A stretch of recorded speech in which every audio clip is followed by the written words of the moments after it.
Iron Cross, man-to-man combat East Front 4142. That was an S&T war game. This is a still from an earlier play. I am still in the middle of a playthrough of Scenario 3, Closing the Ring, having just a great time.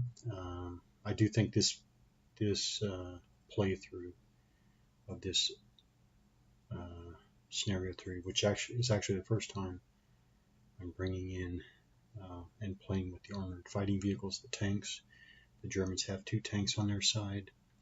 I do think this series is going to clinch it for me, whether this is what I think it is, just hitting all of the, hitting all of the targets for me for a war game, just hitting them all.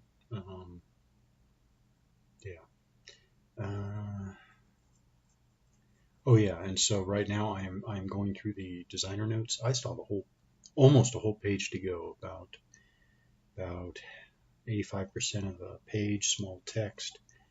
I still have armored fighting vehicles to go over, anti-tank guns, reaction fire, advanced machine gun use, which for me is just machine gun use, Panzerfaust and bazookas, mortars, ammunition depletion, observation, improved positions, mines, overrun hidden units, optional.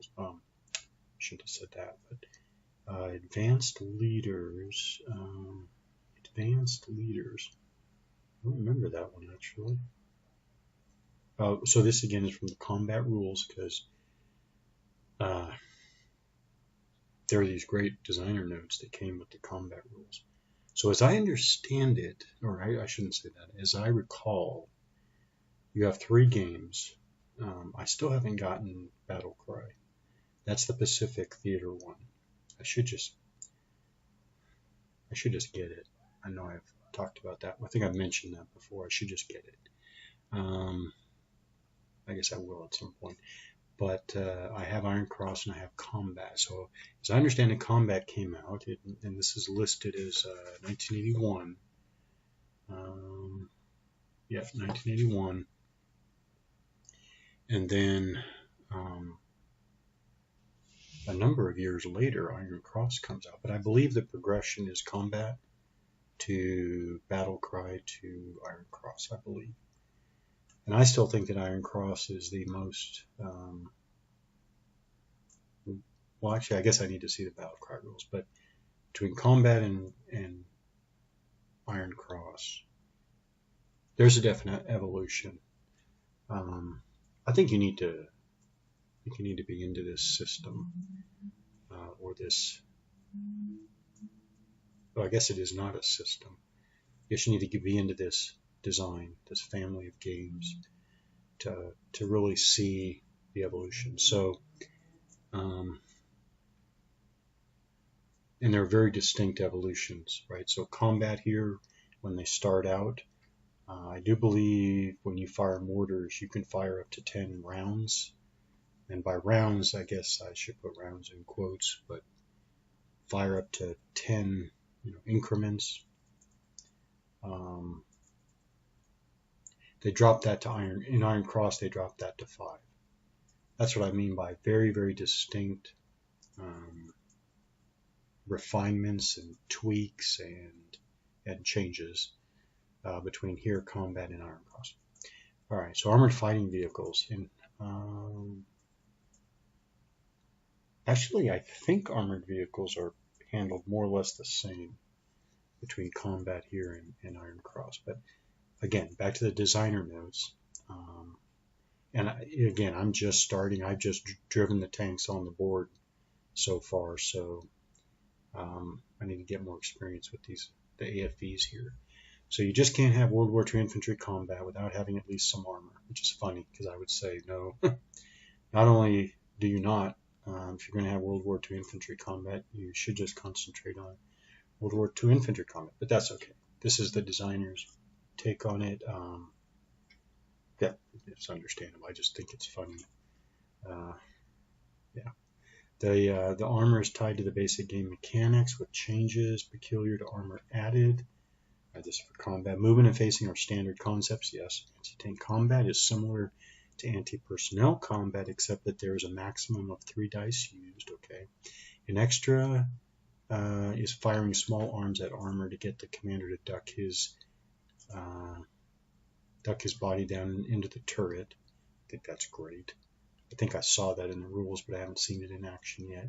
Once buttoned up, armor does not respond as well. That's great. And becomes less effective as a fighting unit, absolutely. Buttoning up occurs immediately upon the result. There is no multiple effects of fire. Armor offering, yeah, okay, I think that's the reference to there's no compound effects of fire. That's tank is buttoned up or not, yeah, of course. Armor offering cover is not new. AFVs and a hex add a defensive benefit to that hex by the addition of 1 more die being rolled when attacking that hex, yes. In most cases, to receive cover from an AFV, infantry units have to begin and end the phase with the AFV. That makes sense. In the case of infantry units moving to an AFV for cover, they only receive that cover if the AFV has not moved. Makes sense. Anti-tank guns. If you have tanks, you should have anti-tank guns. Anti-tank guns are support weapons that need no extra units for a crew. That's the same as Iron Cross. Players have to keep track of the crew on a piece of scratch paper. Yes. The crew is attacked as a whole. Yes. If they go down, the gun is down. Anti-tank. This is developed more by the time of Iron Cross, I should say. But the first steps are here. Anti-tank guns work real well if they are hidden and the enemy has armor.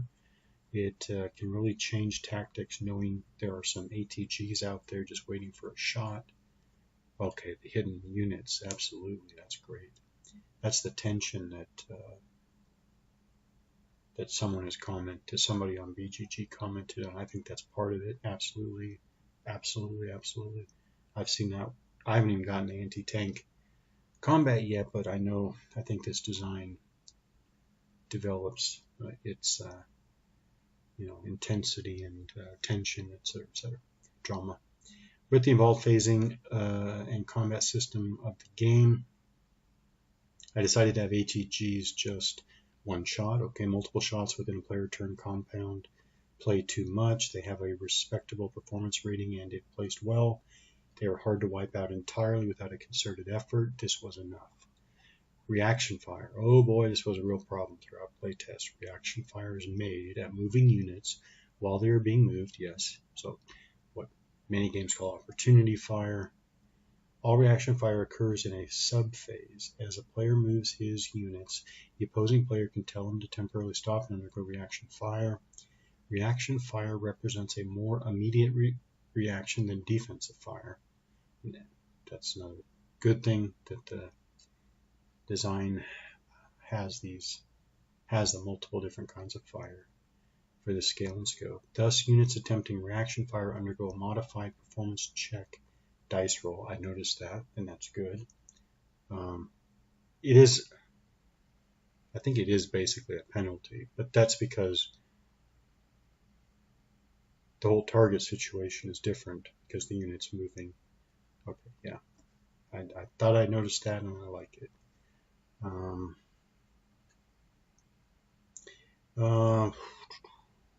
Yeah. Thus, units having undergo modified performance check dice roll. Again, better troops will perform with more regularity than the lesser quality troops. I wanted reaction fire to be an immediate event. I didn't want any moving units. Oh yeah, moving units back to hexes they traverse. Yeah, sure. To be attacked. Reaction fire is directed at units, not hexes. This rule, coupled with the advanced leader rules, works well. Without the advanced leader rule, a player can send his units out one at a time across an enemy field of fire, almost daring the opposing player to take a crack at them. With advanced leaders, this becomes more difficult and more realistic. Advanced machine gun use. I think I'll get to advanced machine gun use next. It's just absolute must that we have our spray fire, we have our fire lanes, and then we have our normal direct fire. Oh, and we also have intensive fire. So really you're talking 4 different kinds of machine gun fire. Such a great design. Such a great design. These were designer notes from Combat, which is, I guess I haven't really talked that much about it. Combat rules, again, from Game Forms, game design Roger Damon. Um, uh, so this is man-to-man, but West Front, Americans and Germans. Each unit is an individual soldier or crew in Iron Cross. 10-meter hexes, 2-minute turns. It's a great game. Great game. Probably wind up being on my certainly top 10, maybe even top 5 of all time.